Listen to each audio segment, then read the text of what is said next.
Cat 2025 aspirants सुनो ध्यान से। आखिरी 60 दिन ही डिसाइड करेंगे तुम्हारा परसेंटाइल 95 होगा या 99.9।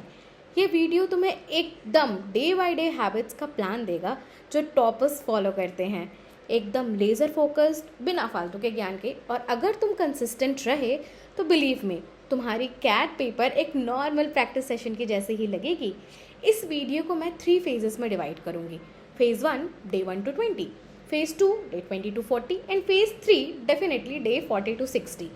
और हम सभी चीज़ों पर काम करेंगे, whether its core strength, habit building या मॉक एनालिसिस या कैसा माइंडसेट रखना है। एंड ट्रस्ट मी, इस वीडियो को लास्ट तक देखना मत भूलना। और अभी तक अगर तुम मुझे फॉलो नहीं किए हो तो please go and subscribe the channel first. Coming two phase 1, पहले 20 दिन एक मकसद रखना है अपन को, फाउंडेशन मजबूत करना और एक स्टडी रूटीन भी बनाना है जो तुम लास्ट दिन तक फॉलो कर सको। कॉन्स की बात करें तो ठान लो भैया, आराम से 2 से ढाई घंटे कॉन्स पे लगाने हैं। रोज़ 20 से 25 सम सॉल्व करो, फोकस करो arithmetic, percentage, ratio, time and speed, algebra की बेसिक्स और ज्योमेट्री पर। एक हैबिट हमेशा याद रखना, don't just solve, track why are you going wrong, कहाँ पर कॉन्सेप्चुअल एरर आ रहा है, कहाँ पर कैलकुलेशन मिस्टेक कर दिया है और कहाँ पे क्वेश्चन है मिसरीड कर दिया है। ट्रस्ट मी यार, एक बार क्वेश्चन के मिसरीड की वजह से जेई के टाइम में मुझे आता हुआ क्वेश्चन 4 नंबर का गलत करके आई थी मैं। और when you have a negative marks in exam ना, वो 4 नहीं जाते, वो जाता है 5। तो कैट में भी अगर आप रॉन्ग करोगे ना तो 3 नहीं जाएगा, आपका होएगा -4। तो सभी पॉइंट्स पे एनालिसिस करना बहुत ज़रूरी है। कमिंग टू VARC, 1 से 1.5 घंटे लगाने हैं रोज़। एक RC का पैसेज करो, टाइम्ड रखो, साथ में 2 पैराजम्बल्स और पैरासमरी भी करना है।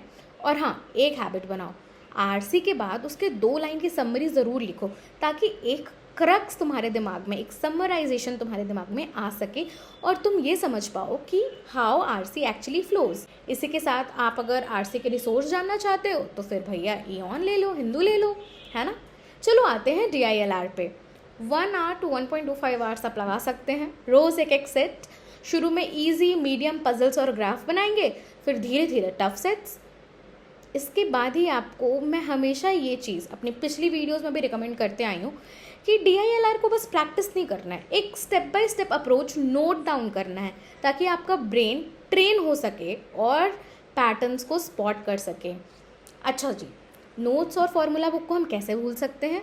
अपनी फॉर्मूला डायरी मेंटेन करो और रात को पक्का से सोने के पहले रिवाइज करो। एक छोटी सी फॉर्मूला बुक, शॉर्टकट डायरी जिसमें कॉन्स, ज्योमेट्री, SI सब के फॉर्मूलाज लिखे हों, उन 4-5 फार्मूलाज को आराम से रिवाइज करो। और आपको अगर फार्मूला बुक चाहिए तो फिर भैया मैंने डिस्क्रिप्शन में डाल दिया है। अच्छा, तुम्हें तो लग रहा होगा कि दैट इज़ ऑल, इतने से ही हो जाएगा, मुझे तो बस इतनी कंसिस्टेंसी दिखानी है। नो, एक रिफ्लेक्शन की हैबिट ज़रूर डेवलप करनी है। हार्डली 10 मिनट्स अपने मिस्टेक्स लिखो, कहाँ कहाँ गलत हुआ है, क्या क्या गलत हुआ है, इसको कहते हैं मिस्टेक लॉग। और ट्रस्ट मी गाइस, इस प्रैक्टिस के बाद 20 दिन के अंदर तुम अपनी एक वीकनेस गाइड बना लोगे, कंसिस्टेंट हो जाओगे और तुम्हारा बेसिक्स क्लियर हो जाएगा। अच्छा सुनो, अपनी इस जर्नी को और भी इंटरेस्टिंग बना सकते हो तुम iQuanta के free daily target practice tool के साथ। ये एक बहुत ही पावरफुल टूल है जिससे आप एक RC, एक LRDI और 5 कॉइंस के क्वेश्चंस फ्री में कर सकते हो। अगर आप इसे फॉलो करोगे तो आपके अंदर ना सिर्फ कंसिस्टेंसी डेवलप होगी बल्कि प्रॉब्लम सॉल्विंग भी आ जाएगी। और हाँ, इस टूल के साथ आपको और भी फीचर्स मिलते हैं जैसे कि डेली टाइम्ड सेट, एक स्ट्रीक बनाना, कितना स्कोर कर रहे हो, लीडर बोर्ड पे आना, और अपने फ्रेंड्स को आप शेयर करके चैलेंज भी कर सकते हो ताकि आप compete कर सको अपनी कम्युनिटी में। इसी के साथ आप डिटेल एनालिसिस का भी फीचर पाते हो और आपको मिलती है एक पूरी कैट कम्युनिटी का सपोर्ट जहाँ पे आप डाउट पूछ सकते हो, वीक एरियाज पे काम कर सकते हो और डिस्कशन भी कर सकते हो। इन सब की डिटेल मैंने डिस्क्रिप्शन में डाल दी, अगर इंटरेस्टेड हो तो डेफिनेटली चेक करो क्योंकि ऑब्वियसली यार कोई पैसे नहीं लगने। अब आते हैं हम फेज़ 2 पे, क्योंकि कैट का असली वेपन मॉक्स है। फेज़ 1 अगर फाउंडेशन है तो फेज़ 2 तुम्हारे बैटलफील्ड की प्रैक्टिस है। यहाँ गलतियाँ करना तो अलाउड है पर सीखना कंपलसरी है। फेज़ 2 यानी डे 21 जिसमें हम करेंगे मॉक की एनालिसिस और बिल्ड करेंगे अपने स्ट्रेंथ को। ये फेज़ तुम्हारी ग्रोथ एक्सेलरेट करेगा। एवरी अल्टरनेट डे मॉक्स दो, मंडे दिया, वेंसडे दिया, फ्राइडे दिया, और उसके बाद उन्हें एनालिसिस भी करो। ऐसे आप 10-12 मॉक्स अटेम्प्ट कर लोगे। एंड आई वुड रिकमेंड कि अलग अलग टाइम पर दिया करो, मॉर्निंग, इवनिंग एंड आफ्टरनून, हर बार, ताकि आप अपनी बॉडी और माइंड को पीक एग्जाम आवर्स के लिए प्रिपेयर कर सको। अच्छा, केवल मॉक दे के छोड़ना नहीं है, हाँ, सिर्फ स्कोर देखने से कुछ नहीं होगा। हर मॉक के बाद अपना पेपर पूरा का पूरा एनालाइज करो, कौन से क्वेश्चन में सिली मिस्टेक्स थे, कौन से में तुम्हें 3+ मिनट से ज़्यादा लग गया और फिर भी वो क्वेश्चन नहीं बना, कौन से टॉपिक बार बार तुम्हें वीक कर रहे हैं।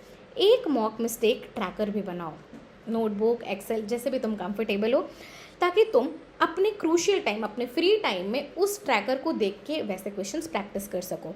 यही आता है point 2, which is weak topic drills. 1 घंटे हर दिन, जैसे मान लो आप ज्योमेट्री में वीक हो, उसमें 15-20 क्वेश्चंस आपको ज्योमेट्री के उसी दिन बनाने हैं।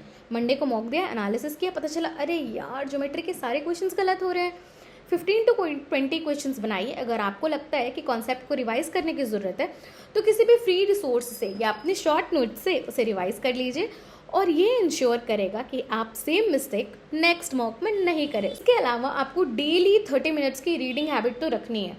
एडिटोरियल, एक आरसी का पैसेज रोज, कोई भी पैसेज उठाओ और टाइमली प्रैक्टिस करो। इससे आपकी कॉम्प्रिहेंशन स्पीड और कॉन्फिडेंस दोनों अच्छी होएगी। अच्छा, एक काम की बात और बताती हूँ, ये सारी प्रैक्टिस ना काफ़ी एग्जॉस्टिंग होती है, इसलिए अपनी मेंटल हेल्थ के लिए 10 मिनट मेडिटेशन, अपने कॉन्सेप्ट को आंख बंद करके विजुअलाइज करना, ये सब मत भूलना। 10 minutes of just thinking, relaxing yet visualising जो भी तुमने सीखा है। बाय डे 40 तुमने कम से कम 10 मॉक दे दिए होंगे, अपने वीक जोन पे प्रैक्टिस कर लिया होगा और एक पर्सनलाइज्ड स्ट्रैटेजी डेवलप कर चुके होगे, ताकि तुम कैट को कॉन्फिडेंटली अटेम्प्ट कर सको। अब आ रहे हैं हम मोस्ट रिफाइंड फेज यानी कि फेज 3 पर। एक ऐसा फेज जो आपका फाइनल रिहर्सल है। इमेजिन करो एक एक्टर बिना रिहर्सल के स्टेज पे चला जाए, फ्लॉप पक्का है ना। इसी तरह बिना फेज 3 के कैट देने का मतलब भी रिहर्सल के बिना परफॉर्मेंस देना है। फेज 3 में हम करेंगे पीक एग्जाम मोड की प्रैक्टिस। लास्ट के 20 डेज ये डिसाइड करेंगे कि तुम्हारी कैट की पीक परफॉर्मेंस, वही 95 to 99 वाला चक्कर, कैसी होगी। अब फोकस है स्टैमिना, एक्यूरेसी और मेंटल रेडीनेस पर। First point is daily sectional देना। रोज एक कॉन्स का सेक्शन, एक बीएआरसी का सेक्शनल और एक डीआईएलआर का सेक्शनल दो। ये तुम्हें एग्जाम फटीग हैंडल करने में मदद करेगा, और इसके साथ ही एक और एडवांटेज मिलेगी जिसमें तुम क्रॉस कर पाओगे तीनों एरियाज के सेक्शनल कट ऑफ। इससे तुम्हारा ब्रेन ट्रेन भी होगा कि कैसे कॉन्स, वीएआरसी और डीआईएलआर के बीच में स्विच करना है। अच्छा, हर सेक्शनल के बाद मिस्टेक्स को एनालाइज करना मत भूलना। This is very important. Mistakes देखो, उसका सोल्यूशन देखो और फिर खुद से प्रैक्टिस करो। फुल मॉक्स पे हम अब आएंगे। 2 से 3 फुल मॉक आपको हर वीक देने हैं। ऑल्टरनेट डेज पर दे दो, 6 से 8 in total, her Monday, Wednesday, Friday. और आपको बिल्कुल एग्जाम कंडीशंस जैसा माहौल बनाना है। वही टाइम स्लॉट्स, दोपहर वाले, शाम वाले, सुबह वाले, कोई ब्रेक्स नहीं और कोई डिस्ट्रैक्शन नहीं। रूम में बंद हो जाओ और बिल्कुल शांति से मॉक दो। और हाँ, हो सके तो कैलकुलेटर भी रखना स्क्रीन पर। Although I don't recommend using calculator, क्योंकि मैं एज्यूम करती हूँ कि कैट एस्पिरेंट्स के सारे फॉर्मूलाज, ट्रिक्स फिंगर टिप्स पर होने चाहिए। But if you think there is a complexity, तो प्रैक्टिस करना इज़ बेटर देन वहीं पे जाके एक्सप्लोर करना। मॉक स्ट्रैटेजी की रिफाइनमेंट, कैसे तुम्हें क्वेश्चंस को अटेम्प्ट करना है, किस सेक्शन में कितना ज़्यादा टाइम देना है और कौन से क्वेश्चन छोड़ने हैं, ये डिसीजन मेकिंग भी तुम्हें आनी चाहिए। 20 से 30 मिनट हर दिन तुम अपनी फॉर्मूला डायरी रिवाइज करोगे, शॉर्टकट्स रिवाइज करोगे और अपनी मॉक से जो भी मिस्टेक्स की है ना, वो पढ़ के उसे ना रिपीट करने की कोशिश करोगे। डेली एक RC, parajumble, odd one out, ऐसी चीज़ें बनाना मत भूलना। और हाँ, ये मेरा रिकमेंडेशन है, एक विक्ट्री लॉग रखो।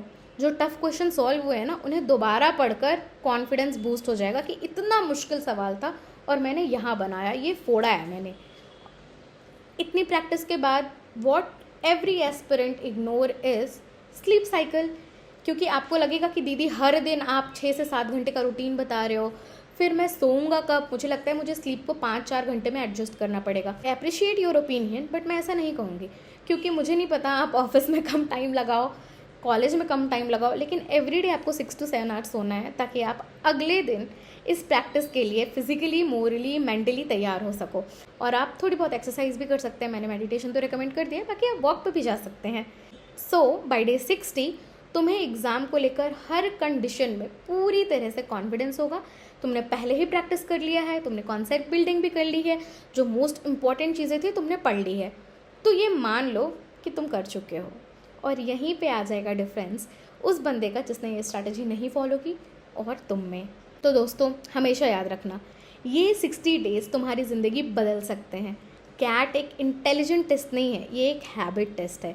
जो आदमी रोज़ एक डिसिप्लिन रूटीन फॉलो करता है ना, वो 99 परसेंटाइल के साथ पक्का पास होता है। अब चॉइस तुम्हारी है, सिर्फ देखोगे या आज से एक नई हैबिट साइकिल शुरू करोगे। अगर तुमने अभी से स्टार्ट कर दिया ना, तो कैट हॉल में सिर्फ एक बात बोलोगे तुम, आई एम रेडी। इसके बाद भी अगर तुम्हारे मन में कोई डाउट्स हैं, कुछ क्लेरिफाई करना है, प्रोफाइल को लेकर के क्वेश्चंस हैं, फ्यूचर करियर ऑप्शन को लेकर क्वेश्चन है, I am just a DM away. या तो यहाँ कमेंट करो या इंस्टाग्राम, जिसकी लिंक भी डिस्क्रिप्शन में है, वहाँ पे जाकर के मुझे DM करो। हम एक 1-to-1 सेशन बुक करेंगे और तुम्हारी सारी डाउट्स मैं क्लियर कर दूंगी। That is it for today guys. I hope you found this video very helpful. Again request कर रही हूँ, अगर तुमने अभी तक चैनल को सब्सक्राइब नहीं किया ना, तो कर लो, क्योंकि ऐसी स्ट्रैटेजीज मैं हमेशा लाती रहूँगी। For now, Shubhangi Aryan, straight from I am कोई code, signing off for the day. Bye bye, all the best.